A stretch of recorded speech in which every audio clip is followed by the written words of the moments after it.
And how's it going? So in this video, we are going to discuss the famous question of guesstimates, that is, how many ping pong balls can fit in an aeroplane. So let's first discuss the outline of this question. That is, we have to find how many ping pong balls can fit in 1 cubic meter. Then we find the volume of plane in cubic meters. Once we have done that, then the final volume can be calculated by dividing the total volume of the plane by the number of ping pong balls that can fit in 1 cubic meter. We have to take into consideration that the unit of volume should be same in both the cases, that is cubic meters, right? So like we are finding the volume of this ping pong balls in cubic meter. So we should have this. Once we are done with this, then let's move to the ping pong balls. We know that the volume of a ball is 4 by 3 pi r cube.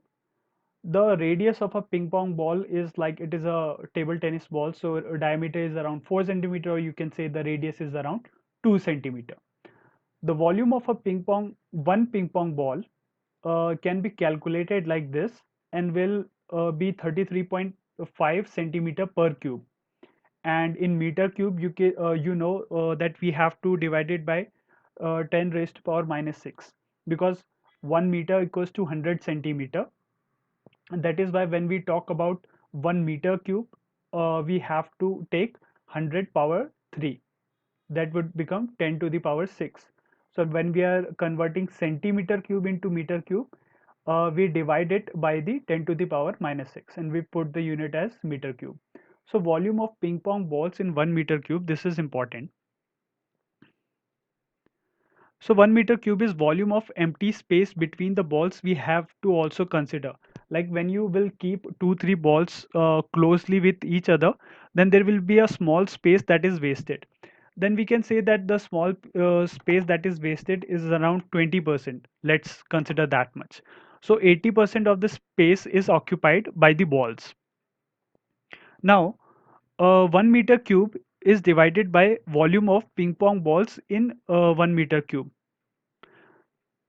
So 1 meter cube divided by 33.5 means this is the volume of the one ping pong ball. So we get around 30,000 balls, ping pong balls can fit in 1 meter cube. Now we know that we have taken the guesstimation of 20% space is wasted. So 80% of 30,000 will be around 25,000. It comes to 24,000, but in guesstimation you can always choose this like 25,000, because it will not be exactly 20% and actually lesser space would be wasted. So taking those conditions into consideration, we can approximate it to 25,000. Once we are done with the number of ping pong balls we can fit in 1 cubic meter, we move to the aeroplane. Now, when you come to the airplane, you need to understand that there are different parts of it, like dimension of plane. So typically, you can see that these are the dimension of plane, like Boeing 777 or Airbus A380. So these are the dimensions, but you never have to remember them. But now you are seeing them, then you can know that this is the length, this is. But no, you should never use these kind of lengths that you will get. You should see from the perspective like when you will sit in the plane, because there is a lot of thickness of the plane, lot of space. The means the outer dimensions and inner dimension of the plane are very different. So you have to imagine like you are sitting in the plane, and then you have to consider that how long it will look. So we have to consider the seating area level. Means in this question we are considering two part. The main space of the aeroplane, the cabin, the fuselage, the central part of it, which look like a cylinder. It is divided into two.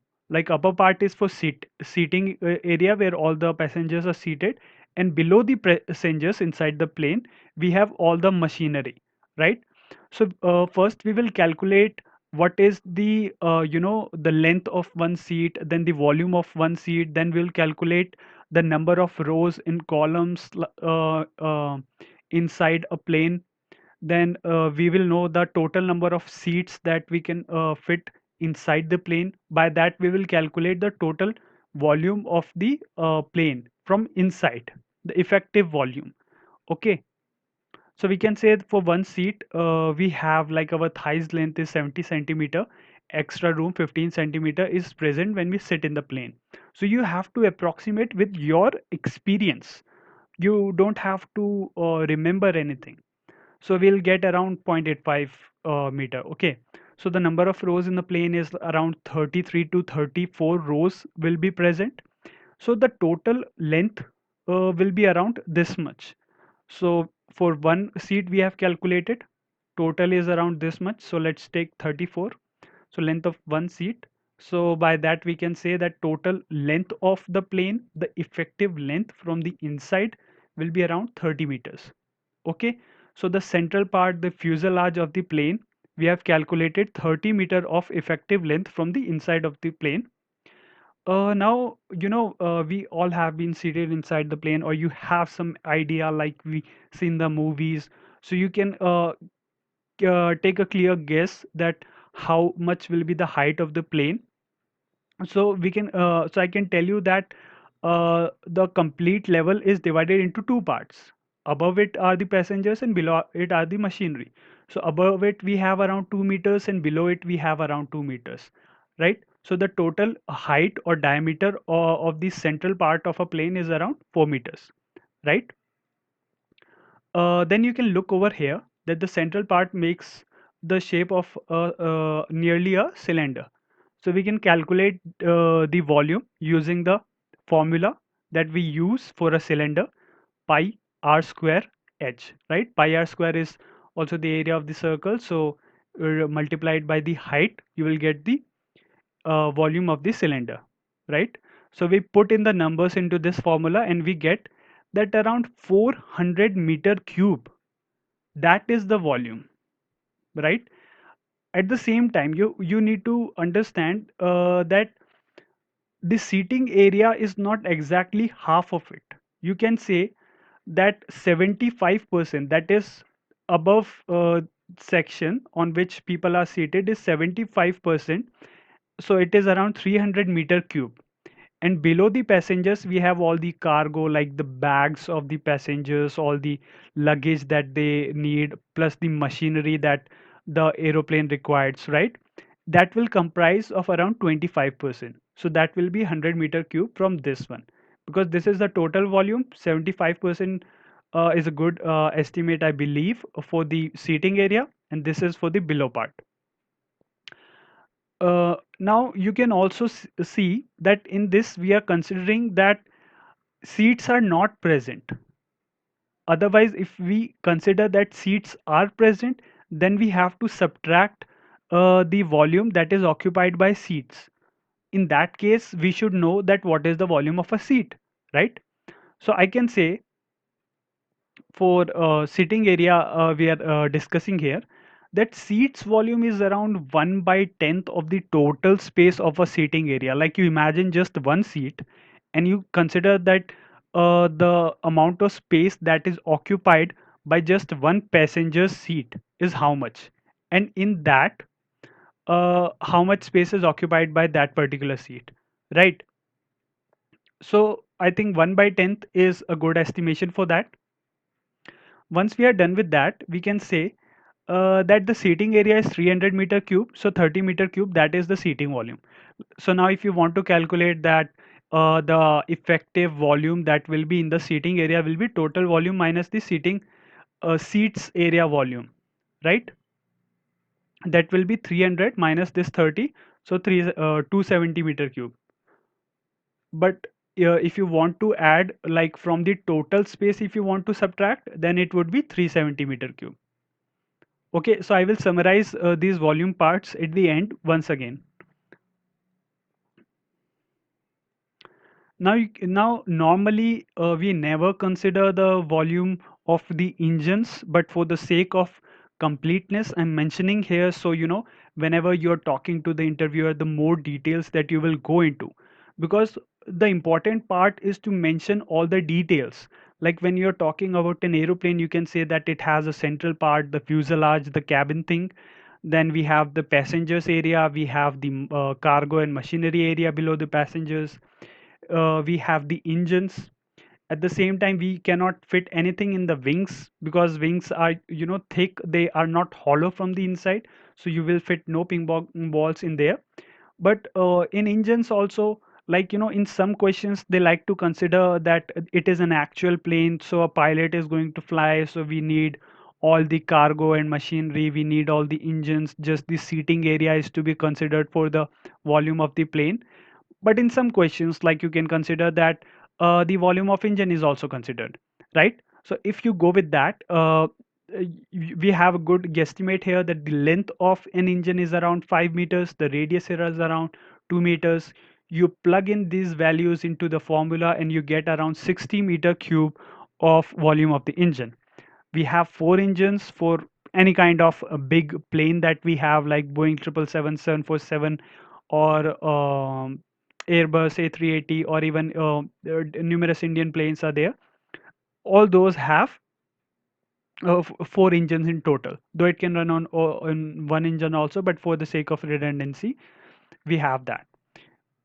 So we have this volume. So now if you want to consider that, okay, I'm also considering the volume of the engines, so I will say uh, I have the total capacity from here, that is the seating area plus cargo plus machinery, and this 400 meter cube is when we have removed all the seats, right? Plus, if you want to add the volume of the engines, then you can get this one. Now, it is up to you, it is up to your discussion with the interviewer that which all parts you want to take, and then you can move to the actual calculation that would depend on this, right? Like, I have taken different things here, like whatever combination you decide with your interviewer will be the case. Or if it is an, kind of an automated recording that happens in some of these, yes, interviews, like you have one of the round in which you have to record your guesstimate answer. So you will be flashed a question before you for around 30 seconds. You means collect your thoughts, you prepare your answer in those 30 seconds, and then you are given 3 minutes to answer to that question. So in that case also, you have to mention all your assumptions that you are making, the numbers you have to mention. It is always okay to go a little wrong with the numbers, but you should be in the same order of answer. Like 18 crore, 25 crore, 30 crore is okay, but 18 crore and 180 crore is very different. In that case, you are wrong. But if the actual answer is 50 crore, and even if you answer like 30 crore or 25 crore, that is okay. But the order of answer should be same, right? So only seating cabin with seats, if you want to consider, then that would be 270 meter cube. Only seating cabin, because only seating cabin was 300 meter cube.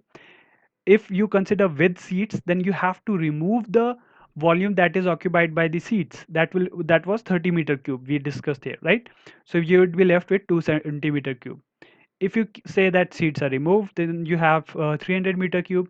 If you say seats removed plus machinery also removed, that is from the below deck where cargo and machinery is placed, then we have another 100 meter cube, that is 400 meter cube.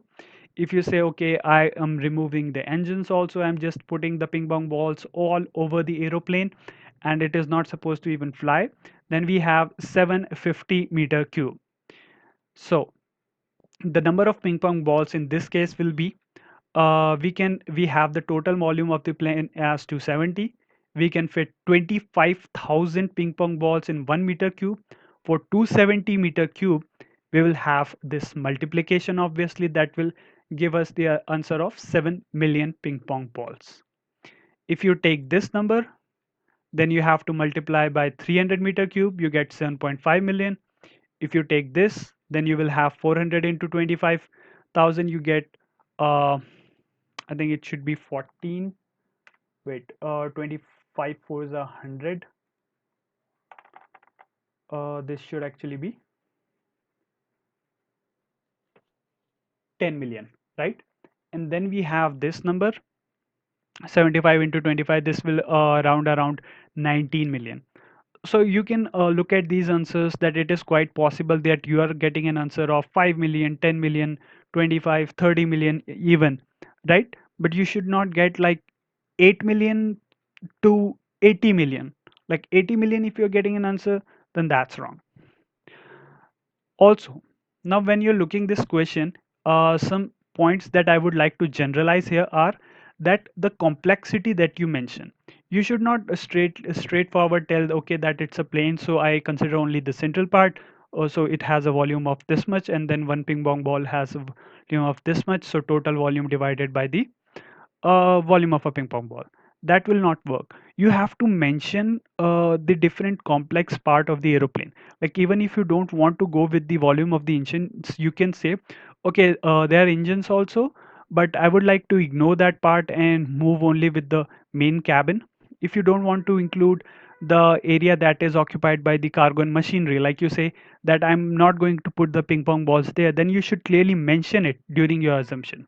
You can also mention that, of course, we cannot put any ping pong balls in the volume of the wings. And another important point to mention would be like you can say that the effective inner radius, effective inner volume of the plane is way more smaller than the volume that is from the outside. Like if you go on the internet and you'll search the dimensions of a Boeing 777 or 747, you can find the numbers, but they will be way more different than the volume that we have inside the aeroplane, because we have a lot of rooms, we have like walls inside the aeroplane, we have partitions, right? So the effective volume becomes way much lesser. So you have to imagine yourself sitting inside it. You can be asked different questions like how many ping pong balls fit in a bus, a car, like that, or in some other place. Or you can be asked like how many cars will fit inside an aeroplane. These kind of different numbers can be there, different situations can be there, they can swap different things. But you have to consider that you have to cover all the complex part. You have to mention that what you are considering, what you are not considering. You have to take the numbers in the same order, right? Means your answer should not differ by a zero. It's okay to have 7.5 million or 10 million. So that's it. That's it for this video. I think we have provided you a really quality content. So nothing is stopping you from subscribing our channel and liking the video. Thank you. That's it for this one. See you in the next video.